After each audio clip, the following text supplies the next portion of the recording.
दोस्तों नमस्कार। आज मैं आपके लिए लाया हूं 1857 की क्रांति का क्या स्वरूप था और इसकी क्या प्रकृति थी उसके बारे में। 1857 के विद्रोह की क्या प्रकृति थी, अर्थात इसका क्या स्वरूप था। यह मात्र एक सैनिक विद्रोह था या क्रांति थी जो देश की आजादी के लिए लड़ी गई थी, या फिर यह प्रथम स्वाधीनता संग्राम था। इतिहासकारों में और विद्वानों में इस बात का अलग अलग मतभेद रहे हैं, अलग अलग राय रही है। जिस समय विद्रोह हुआ था, इंग्लैंड के प्रधानमंत्री पामस्टन और भारत के गवर्नर जनरल लॉर्ड कैनिंग थे, जिसने भारत आने से पहले ही इस बात की का अंदेशा हो गया था कि निश्चित रूप से विद्रोह होगा। इस विद्रोह का आरंभ भले ही इस सैनिक विद्रोह के रूप में हुआ हो, किंतु शीघ्र ही इसने भारत की जनता, कृषकों, मजदूरों, जनजातियों, शिल्पकारों व रजवाड़ों को भी साथ में ले लिया था। लेकिन विद्रोह की कुछ बुनियादी कमजोरियां थी, जिसके कारण यह विद्रोह सफल नहीं हुआ। विदेशी इतिहासकारों ने अलग अलग रूप में इसके अलग अलग स्वरूप की विवेचना की है, अलग अलग स्वरूप बताया है। अधिकांश विदेशी इतिहासकार सिले, जॉन लॉरेंस, ट्रेवेलियन व मालेशियन ने इस विद्रोह को मात्र एक सैनिक विद्रोह माना और उन्होंने कहा कि यह सैनिकों तक ही सीमित था। जनसाधारण में कभी भी इस विद्रोह में भाग नहीं लिया, जनसाधारण का इसे समर्थन प्राप्त नहीं हुआ। चार्ल्स वैक्स की पुस्तक notes on the revolt in the north western provinces of India में इसे सैनिक विद्रोह माना और यह कहा कि बाद में इसने जन विद्रोह का रूप धारण कर लिया।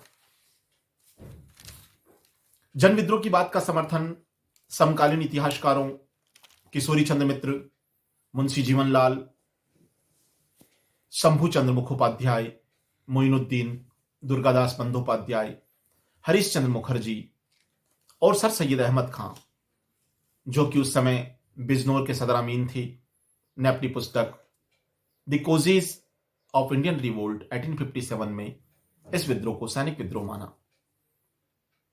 कुछ अंग्रेजी इतिहासकार रॉबर्ट्स व श्रीमती कूपलैंड इसे मुस्लिम विद्रोह मानते हैं।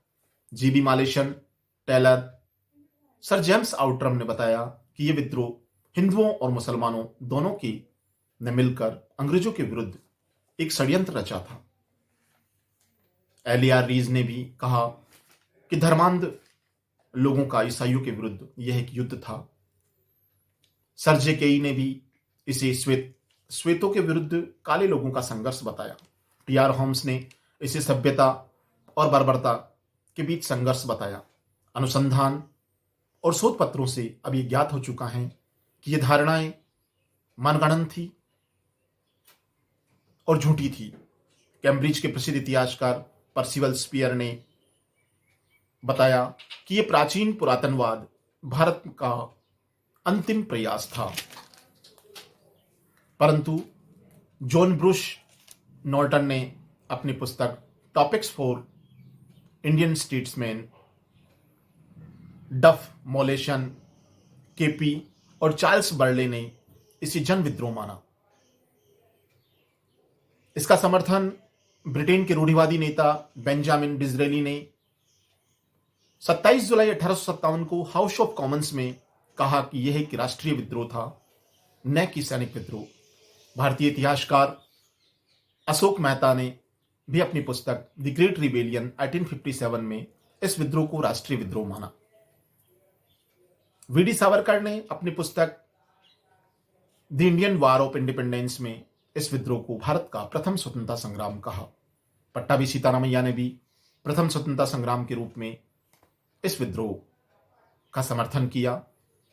डॉक्टर एस एन सेन ने 1857 में बताया कि जो कुछ धर्म की लड़ाई के रूप में शुरू हुआ था, बाद में यह स्वतंत्रता संग्राम के रूप में समाप्त हुआ। यद्यपि उस समय राष्ट्रीयता भ्रूणावस्था में थी, डॉक्टर आर सी मजूमदार ने कहा कि यह तथाकथित प्रथम राष्ट्रीय स्वतंत्रता संग्राम न तो प्रथम था, न ही राष्ट्रीय और न ही स्वतंत्रता संग्राम था। इन्होंने भारतीय विद्या भवन की अपनी पुस्तक British paramountcy and Indian renaissance volume 9 के लेख में स्पष्ट कहा कि यह विद्रोह अलग अलग स्थानों पर अलग अलग स्वरूपों में रहा। पंजाब और मध्य प्रदेश में ये एक सैनिक विद्रोह के रूप में था। उत्तर प्रदेश और बिहार के पश्चिमी भागों में इसने जन आंदोलन का रूप धारण कर लिया। कुछ भागों में जैसे राजस्थान, महाराष्ट्र, ऐसे क्षेत्रों में यहां पर जनता ने विद्रोहियों का समर्थन तो किया, परंतु उन्होंने कानूनी सीमाओं का उल्लंघन नहीं किया। एक अन्य विद्वान पूर्णचंद जोशी ने अपने मार्क्सवादी दृष्टिकोण से इस विद्रोह की व्याख्या की। उन्होंने अपनी पुस्तक रिबेलियन 1857 ए सिस्पोसिज्म में विश्लेषण करते हुए कहा कि यह विद्रोह राष्ट्रीय और सामान्य जनता तक फैला हुआ विप्लव था। 25 अगस्त 1857 को प्रकाशित इश्तिहार में बहादुर शाह जफर ने कहा कि यह सबको विदित है कि इस युग में हिंदुस्तान के लोग, चाहे वो हिंदू हो या मुसलमान, सभी विधर्मी और विश्वासघाती अंग्रेजों के जुल्म से बर्बाद हो रहे हैं। नाना साहेब ने भी फ्रांस के सम्राट को लिखे अपने पत्र में विद्रोहियों का समर्थन किया। बिरजिस कादिर ने भी, जो कि अवध के नवाब थे, उन्होंने भी अंग्रेजों के विरुद्ध सैनिक विद्रोह का समर्थन किया। अर्थात यह विद्रोह सैनिकों तक ही नहीं, रजवाड़ों और उच्च वर्गों के लोग भी इस आंदोलन में शामिल थे। आधुनिक भारत के प्रथम इतिहासकार, प्रसिद्ध इतिहासकार विपिन चंद्रा ने अपने शब्दों में कहा कि 1857 का विद्रोह विदेशी सत्ता को पुराने ढंग से हटाने की आखिरी लड़ाई थी। इसे विद्रोह भी कह सकते हैं और आजादी की लड़ाई भी। खास बात यह थी कि इसमें भले ही हार मिली हो, बुद्धिजीवी वर्ग ने यह सबक लिया और वो ये समझ गए कि अब पुराने किस्म के विदेशी शासक नहीं हैं, इनसे लड़ाई नए तरीके से, नए ढंग से ही होगी। वास्तव में 1857 का विद्रोह एक सैनिक विद्रोह के रूप में भले ही शुरू हुआ हो, लेकिन बाद में निश्चित रूप से इस विद्रोह ने आम जनता को जगाने में, आम जनता को जागृति लाने में महत्वपूर्ण भूमिका निभाई। इसीलिए निश्चित रूप से यह भारत की आजादी का प्रथम स्वतंत्रता संग्राम था। जय हिंद, जय भारत।